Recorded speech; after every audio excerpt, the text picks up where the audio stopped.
പുറപ്പാട് പുസ്തകം 4-ാം അധ്യായം. അതിനു മോശെ അവരെന്നെ വിശ്വസിക്കാതെയും എൻ്റെ വാക്ക് കേൾക്കാതെയും യഹോവ നിനക്ക് പ്രത്യക്ഷനായിട്ടില്ല എന്ന് പറയും എന്ന് ഉത്തരം പറഞ്ഞു. യഹോവ അവനോട്, നിന്റെ കയ്യിലിരിക്കുന്നത് എന്ത് എന്ന് ചോദിച്ചു. ഒരു വടി എന്ന് അവൻ പറഞ്ഞു. അത് നിലത്തിടുക എന്ന് കൽപ്പിച്ചു. അവൻ നിലത്തിട്ടു. അതൊരു സർപ്പമായി തീർന്നു. മോശ അതിനെ കണ്ട് ഓടിപ്പോയി. യഹോവ മോശയോട്, നിന്റെ കൈ നീട്ടി അതിനെ വാലിന് പിടിക്കുക എന്ന് കൽപ്പിച്ചു. അവൻ കൈ നീട്ടി അതിനെ പിടിച്ചു. അത് അവന്റെ കയ്യിൽ വടിയായി തീർന്നു. ഇത് അബ്രാഹാമിന്റെ ദൈവവും ഇസ്ഹാക്കിന്റെ ദൈവവും യാക്കോബിന്റെ ദൈവവുമായി അവരുടെ പിതാക്കന്മാരുടെ ദൈവമായി യഹോവ നിനക്ക് പ്രത്യക്ഷനായി എന്ന് അവർ വിശ്വസിക്കേണ്ടതിനാകുന്നു. യഹോവ പിന്നെ അവനോട്, നിന്റെ കൈ മാർവിടത്തിലിടുക എന്ന് കൽപ്പിച്ചു. അവൻ കൈ മാർവിടത്തിലിട്ടു. പുറത്തെടുത്തപ്പോൾ കൈ ഹിമം പോലെ വെളുത്ത് കുഷ്ഠമുള്ളതായി കണ്ടു. നിന്റെ കൈ വീണ്ടും മാർവിടത്തിലിടുക എന്ന് കൽപ്പിച്ചു. അവൻ കൈ വീണ്ടും മാർവിടത്തിലിട്ടു. മാർവിടത്തു നിന്ന് പുറത്തെടുത്തപ്പോൾ അത് വീണ്ടും അവന്റെ മാംസം പോലെയായി കണ്ടു.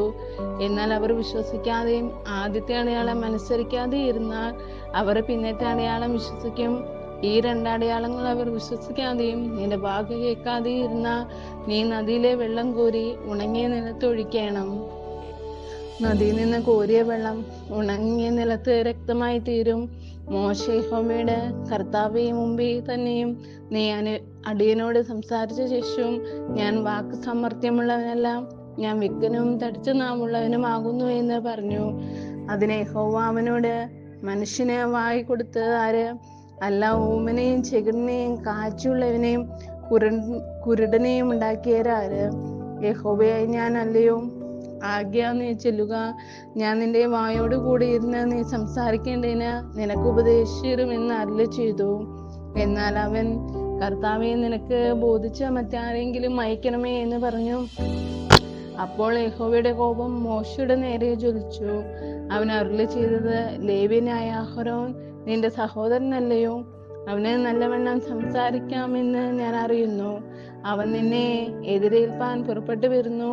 നിന്നെ കാണുമ്പോൾ അവൻ ഹൃദയത്തിൽ ആനന്ദിക്കും. നീ അവനോട് സംസാരിച്ച് അവന് വാക്ക് പറഞ്ഞു കൊടുക്കണം. ഞാൻ നിന്റെ വായോടും അവന്റെ വായോടും കൂടി ഇരിക്കുക. നിങ്ങൾ ചെയ്യേണ്ടുന്നതിന് ഉപദേശിച്ചു തരും. നിനക്ക് പകരം അവൻ ജനത്തോട് സംസാരിക്കും. ഞാൻ നിനക്ക് വായായിരിക്കും. നീ അവന് ദൈവമായിരിക്കും. അടയാളങ്ങൾ പ്രവർത്തിക്കേണ്ടതിന് ഈ വടി നിന്റെ കയ്യിൽ എടുത്തുകൊള്ളുക. പിന്നെ മോശ തന്നെ അമ്മായപ്പനായ യിത്രോവിന്റെ അടുക്കൽ ചെന്ന് അവനോട്, ഞാൻ പുറപ്പെട്ട് മിസ്രൈമിലെ എൻ്റെ സഹോദരന്മാരുടെ അടുക്കൽ ചെന്ന് അവൻ ജീവനോടിരിക്കുന്നുവോ എന്ന് നോക്കട്ടെ എന്ന് പറഞ്ഞു. യിത്രോ മോശയോട്, സമാധാനത്തോടെ പോകുക എന്ന് പറഞ്ഞു. യഹോവ മിദ്യാനിൽ വെച്ച് മോശയോട്, മിസ്രൈമിലേക്ക് മടങ്ങി പോവുക. നിനക്ക് ജീവനെ വരുത്തുവാൻ നോക്കിയവർ എല്ലാവരും മരിച്ചുപോയി എന്ന് അരുളി ചെയ്തു. അങ്ങനെ മോശ തന്റെ ഭാര്യയും പുത്രന്മാരെയും കൂട്ടി കഴുതപ്പുറത്ത് കയറ്റി മിസ്രൈം ദേശത്തേക്ക് മടങ്ങി. ദൈവത്തിന്റെ വടിയും മോശ കയ്യിലെടുത്തു. യഹോവ മോശയോട് അരുളി ചെയ്തത്, നീ മിസ്രൈമിൽ ചെന്നെത്തുമ്പോൾ ഞാൻ നിന്നെ ഭരമേൽപ്പിച്ചിട്ടുള്ള അത്ഭുതങ്ങളെയും ഫറവോന്റെ മുമ്പായി ചെയ്യുവാൻ ഓർത്തുകൊള്ളുക. എന്നാൽ അവൻ ജനത്തെ വിട്ടയക്കാതിരിപ്പാൻ ഞാൻ എൻ്റെ ഹൃദയം കഠിനമാക്കും. നീ ഫറവോനോട്, യഹോവ ഇപ്രകാരം അരുളി ചെയ്യുന്നു, ഇസ്രായേലിന്റെ പുത്രൻ എൻ്റെ ആദ്യം ജാതം തന്നെ. എനിക്ക് ശുശ്രൂഷ ചെയ്യുവാൻ എൻ്റെ പുത്രനെ വിട്ടയക്കണമെന്ന് ഞാൻ നിന്നോട് കൽപ്പിക്കുന്നു.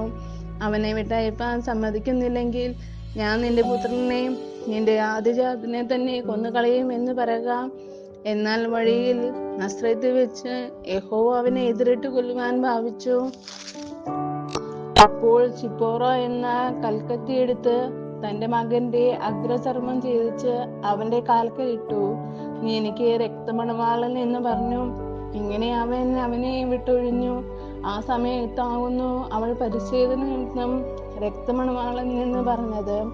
എന്നാൽ യഹോവ അഹരോനോട്, നീ മരുഭൂമിയിൽ മോശയെ എതിരേൽപ്പാൻ ചെല്ലുക എന്ന് കൽപ്പിച്ചു.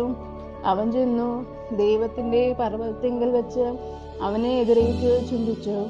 യഹോവ തന്നെ ഏൽപ്പിച്ചയച്ച വചനങ്ങളൊക്കെയും തന്നോട് കൽപ്പിച്ച അടയാളങ്ങളൊക്കെ മോശ അഹരോനെ അറിയിച്ചു. പിന്നെ മോശയും അഹ്റോനും പോയി ഇസ്രായേൽ മക്കളുടെയും മൂപ്പന്മാരെയൊക്കെയും കൂട്ടി വരുത്തി. യഹോവ മോശയോട് കൽപ്പിച്ച വചനങ്ങളെല്ലാം അഹരോൻ പറഞ്ഞ് കേൾപ്പിച്ചു. ജനം കാണുകയും അടയാളങ്ങളെയും പ്രവർത്തിച്ചു. അപ്പോൾ ജനം വിശ്വസിച്ചു. യഹോവ ഇസ്രായേൽ മക്കളെ സന്ദർശിച്ചു എന്നും തങ്ങളുടെ കഷ്ടത കടാക്ഷിച്ചു എന്നും കേട്ടിട്ട് അവർ കുമ്പിട്ട് നമസ്കരിച്ചു. ബാരക്കുമോ.